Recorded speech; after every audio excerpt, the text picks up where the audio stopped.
안녕하세요. 사랑하는 성도님, 영혼의 샘물 은혜의 자리에 오심을 환영하고 축복합니다. 사랑의 주님이 우리와 함께 하십니다. 우리와 함께 하시는 주님을 찬양합니다. 기도합시다. 주님, 오늘도 새날을 주심에 감사합니다. 사순절을 걷는 저희들의 걸음걸음을 인도하여 주시옵소서. 주님과 함께 생명의 십자가의 길을 걸어갈 수 있도록 오늘도 말씀으로 새롭게 하여 주시옵소서. 이 시간 말씀을 읽을 때 또한 묵상할 때 성령님 오셔서 밝혀 주옵소서. 눈을 열어 보게 하옵소서. 귀를 열어 듣게 하시고 마음을 열어 깨닫게 하옵소서. 깨달은 말씀 그대로 살게 하옵소서. 오늘도 생명의 말씀으로 채워주셔서 사순절 은총의 길을 승리하게 하옵소서. 예수 그리스도님의 이름으로 기도합니다. 아멘. 오늘 말씀은 마가복음 3장 20절에서 35절입니다. 집에 들어가시니 무리가 다시 모임으로 식사할 겨를도 없는지라. 예수의 친족들이 듣고 그를 붙들러 나오니 이는 그가 미쳤다 하밀러라. 예루살렘에서 내려온 서기관들은 그가 바알세불이 집혔다 하며 또 귀신의 왕을 힘입어 귀신을 쫓아낸다 하니 예수께서 그들을 불러다가 비유로 말씀하시되 사탄이 어찌 사탄을 쫓아낼 수 있느냐. 또 만일 나라가 스스로 분쟁하면 그 나라가 설 수 없고 만일 집이 스스로 분쟁하면 그 집이 설 수 없고 만일 사탄이 자기를 거슬러 일어나 분쟁하면 설 수 없고 망하느니라. 사람이 먼저 강한 자를 결박하지 않고는 그 강한 자의 집에 들어가 세간을 강탈하지 못하리니 결박한 후에야 그 집을 강탈하리라. 내가 진실로 너희에게 이르노니 사람의 모든 죄와 모든 모독하는 일은 사하심을 얻되 누구든지 성령을 모독하는 자는 영원히 사하심을 얻지 못하고 영원한 죄가 되느니라 하시니 이는 그들이 말하기를 더러운 귀신이 들렸다 하미러라. 그때에 예수의 어머니와 동생들이 와서 밖에 서서 사람을 보내어 예수를 부르니 무리가 예수를 둘러 앉았다가 여짜오되 보소서 당신의 어머니와 동생들과 누이들이 밖에서 찾나이다. 대답하시되 누가 내 어머니이며 동생들이냐 하시고 둘러앉은 자들을 보시며 이르시되 내 어머니와 내 동생들을 보라. 누구든지 하나님의 뜻대로 행하는 자가 내 형제요 자매요 어머니이니라. 아멘. 오늘의 말씀은 이제 예수님이 어느 집에 들어가셔서 일어난 또 하나의 충돌 사건, 그리고 예수님의 형제 자매가 예수님을 찾아온 그러한 사건을 다루고 있습니다. 자, 20절이죠. 예수님이 집에 들어가시니 무리가 다시 모임으로 식사할 겨를도 없는지라. 자, 예수님의 사역은 많은 사람들에게 점점 퍼져나갔고 또 강한 영향을 끼쳤습니다. 그래서 예수님을 찾아오는 사람들이 많았어요. 그래서 이날도 큰 무리가 예수님께 다시 모이는 겁니다. 그러니 예수님은 식사할 겨를조차 없어요. 예수님이 이들을 맞아주시고 치유하시고 품어주시며 복음의 사역을 하는데 너무도 지금 사람들이 몰려오니까 바쁘신 것이죠. 그런데 그들 가운데는 예수님의 친척들이 있었습니다. 그래서 예수님의 친족이 듣고서 그를 붙들러 나오니 이는 그가 미쳤다 하밀라라. 예수님에 관한 소문이 가족들에게, 친척들에게는 예수 미쳤어. 이 집안도 돌보지 않고 저기 밖에 나가서 저러고 있어라고 하는 그러한 부정적인 소식이 이렇게 서로 그 친척들 간에 퍼진 것 같습니다. 그래서 어느 날 이 친족들이 이래서는 안 되겠다 싶었는지 그 말을 듣고 예수님을 붙들러 왔습니다. 예수님을 붙들어다가 너 이러면 안 된다. 집을 돌봐야지 하면서 왔던 것으로 보입니다. 그러니까 이는 그가 미쳤다 하밀러라. 그가 미쳐서 지금 이렇게 하고 있다라는 거죠. 자, 우리는 예수님의 사역에 있어서 예수님의 친척들이 예수님에 대해 이와 같이 반응했다고 하는 것은 거의 생각하지 못합니다. 예수님은 그냥 제자들하고 다니시면서 복음을 선포하시고 했던 것으로 생각하지만 이렇게 예수님은 내적으로 어떤 친족으로부터 어떤 도전, 반대와 같은 그러한 일들을 겪으셨다는 것을 알 수 있어요.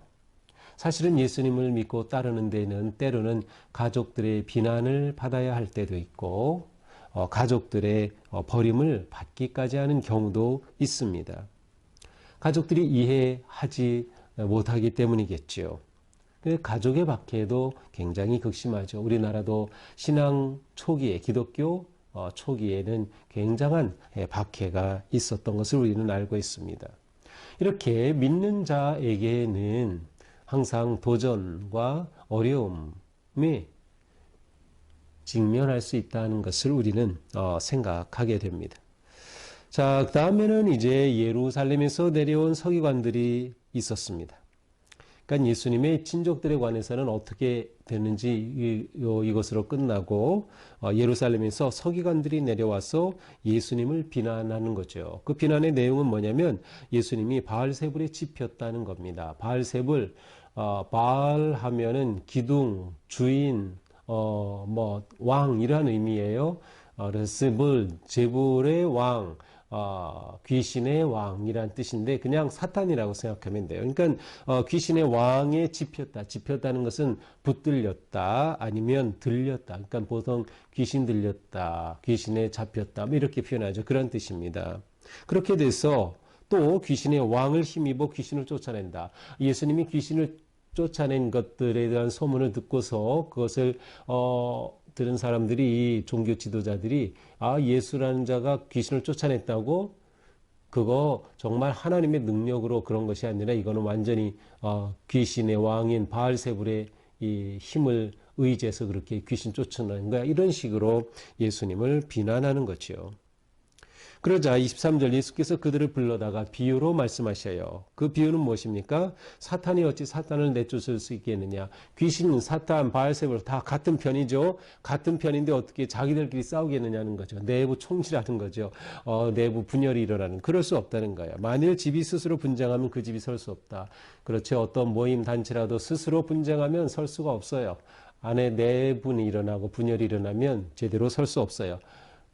설령 악한 집단이니 사탄의 집단이라 하더라도 그들이 귀신이 서로 이렇게 더 강한 자가 약한 자 내쫓고 그런 식으로 해서는 제대로 설 수 없다. 사탄이 자기를 거슬러 일어나 분쟁하면 설 수 없고 망한다. 사람이 먼저 강한 자를 결박하지 않고서는 강한 자의 집에 들어가 세간을 강탈하지 못한다. 그렇죠. 어느 집에 들어갈 경우에 거기 강한 자를 딱 진압해야 그 안에 들어가서 모든 것을 가져가는 것처럼 내가 진실로 너희에게 이르노니 사람의 모든 죄와 모든 모독하는 일은 사심을 얻되 이렇게 너희가 나를 비난하고 모독하는 이러한 일, 그 모든 것 이게 얼마나 큰 문제인지 아느냐? 29절 누구든지 성령을 모독하는 자는 영원히 사심을 얻지 못하고 영원한 죄가 되느니라. 어떠한 죄라도 다 용서받을 수 있는데 용서받지 못할 죄가 있다는 거예요. 그 죄는 뭐예요? 성령을 모독하는 죄. 성령 모독죄는 용서받지 못한다. 영원한 죄가 된다. 이거 큰일이죠. 우리는 보통 어떠한 죄라도 다 용서받는다고 믿고 정말 그렇습니다. 그런데 용서받지 못할 죄가 있네요. 성령을 모독하는 죄, 용서받지 못할 죄. 히브리서 10장 29절에도 이러한 말씀이 있어요. 하물며 하나님의 아들을 짓밟고 자기를 거룩하게 한 언약의 피를 부정한 것으로 여기고 은혜의 성령을 욕되게 하는 자가 당연히 받을 형벌은 얼마나 더 무겁겠느냐. 성령을 욕되게 하는 자가 받을 형벌, 이거는 표현할 수 없이 무거운 죄다라는 그런 말씀이죠. 자, 왜 성령을 모독하는 죄는 용서받지 못할까요?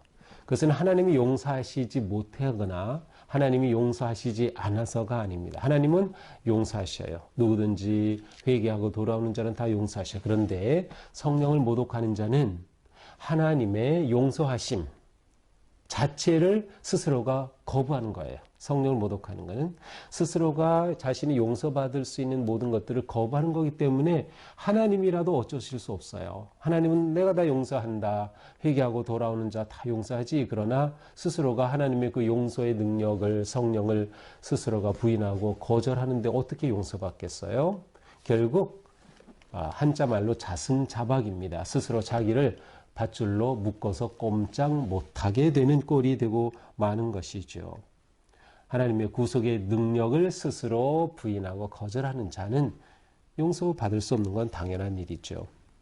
자, 그때에 이번에는 앞에서는 친족들이 예수님을 찾아왔었어요. 그런데 이번에는 예수님의 어머니 마리아와 동생들이 찾아왔습니다. 예수님의 동생들이 찾아와서 밖에 서서 사람을 보내 예수를 불렀어요. 그들이 직접 예수님께로 오지 못하고 아마 사람이 많이 모여 있어서 그랬을 것 같아요. 그래서 누군가에게 시켰어요. 우리가 예수 어머니이고 예수의 그 동생들입니다. 예수님을 만나야겠습니다라고 예수님을 부른 거죠. 그러자 누군가가 예수님께 와서 이야기하죠. 누구 보소서 당신의 어머니와 동생들과 누이들이 밖에서 찾나이다. 예수님의 동생들이 밖에서 예수님을 찾고 있습니다. 그런데 예수님이 이렇게 대답하셔요. 누가 내 어머니며 내 동생들이냐? 누가 내 어머니고 동생이란 말이냐? 내 어머니와 내 동생들을 보라. 그러면서 지금 예수님의 말씀을 듣는 제자들과 그 사람들을 가리키면서 말씀하시고 내 어머니와 내 동생들이다. 누구든지 하나님의 뜻대로 행하는 자가 내 형제요 자매요 어머니이니라. 누구든지 하나님의 뜻대로 행하는 자가 내 어머니, 내 형제, 내 자매들이다. 자, 우선 여기서 우리가 오해하지 말 것은 예수님이 이렇게 말씀하셨다고 해서 이것이 예수님을 찾아온 어머니와 동생들을 거절하고 무시했다라고 보시면 안 됩니다. 그런 의미가 아닙니다. 우리는 이후에 어떻게 된지 몰라요. 예수님이 어머니를 안 만나셨을까요? 만나셨을 거예요. 동생들 만나셨을 겁니다. 분명히. 예수님은 이 시간 이러한 사건을 기회로 삼은 겁니다. 무엇으로? 누가 진짜 예수 가족인가? 누가 진짜 하나님의 가족인가? 하늘 가족인가에 관해 예수님은 말씀하실 기회로 삼으신 겁니다. 그래서 누가 하나님의 찐 가족이냐? 바로 아버지의 뜻대로 행하는 자들이 진짜 하나님의 자녀다. 하나님의 자녀다라고 하는 것이죠. 그러니 하나님 아버지를 믿고 따르는 사람들이 그 아버지의 뜻대로 행할 때 그들은 진짜 아버지의 가족이 되는 겁니다. 하나님의 가족, 예수 가족이 되는 것이죠.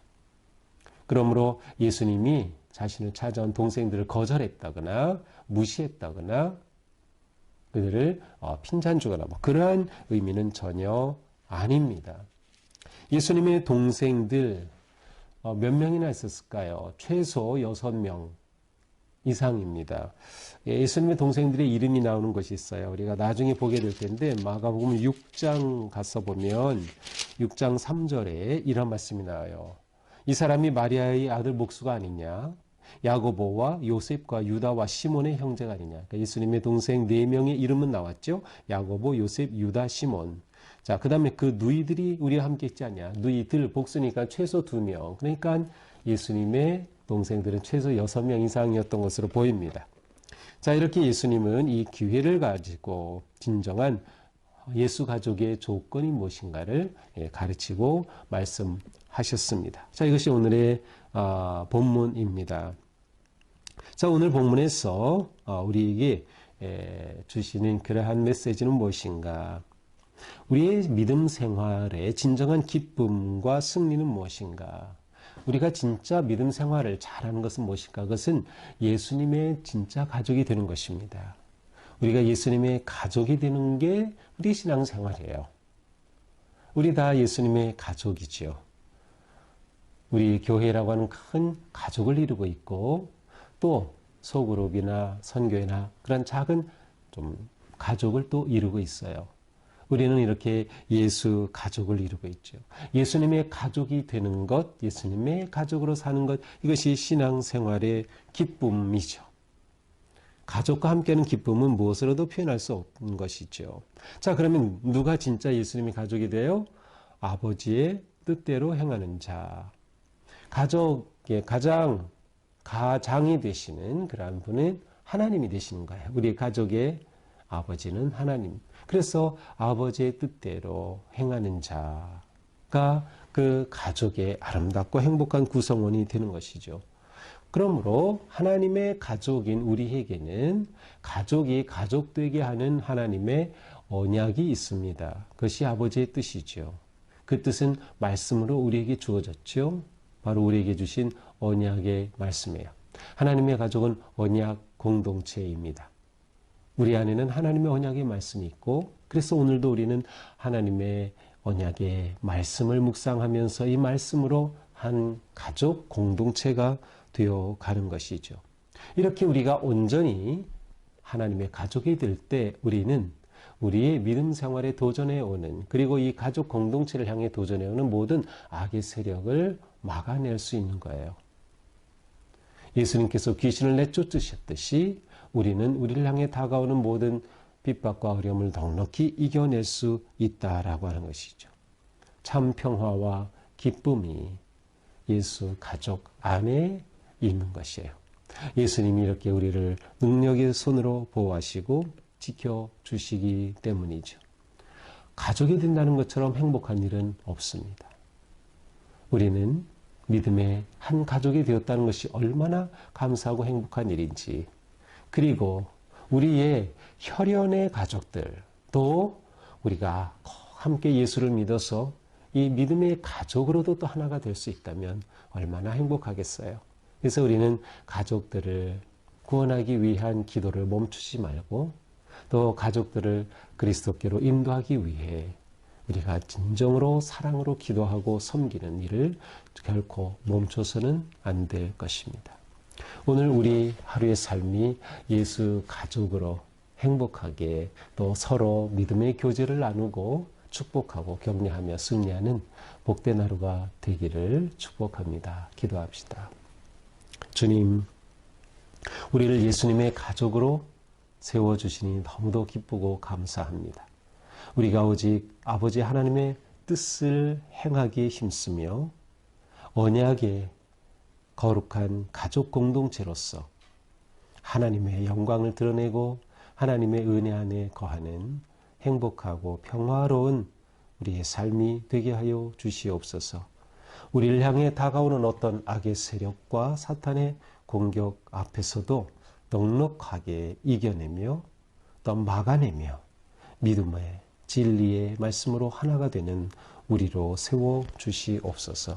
오늘 하루의 삶도 사순절의 믿음의 길을 주님과 함께 걸어가며 승리하는 복된 하루가 되게 하여 주시옵소서. 예수님 이름으로 기도합니다. 아멘.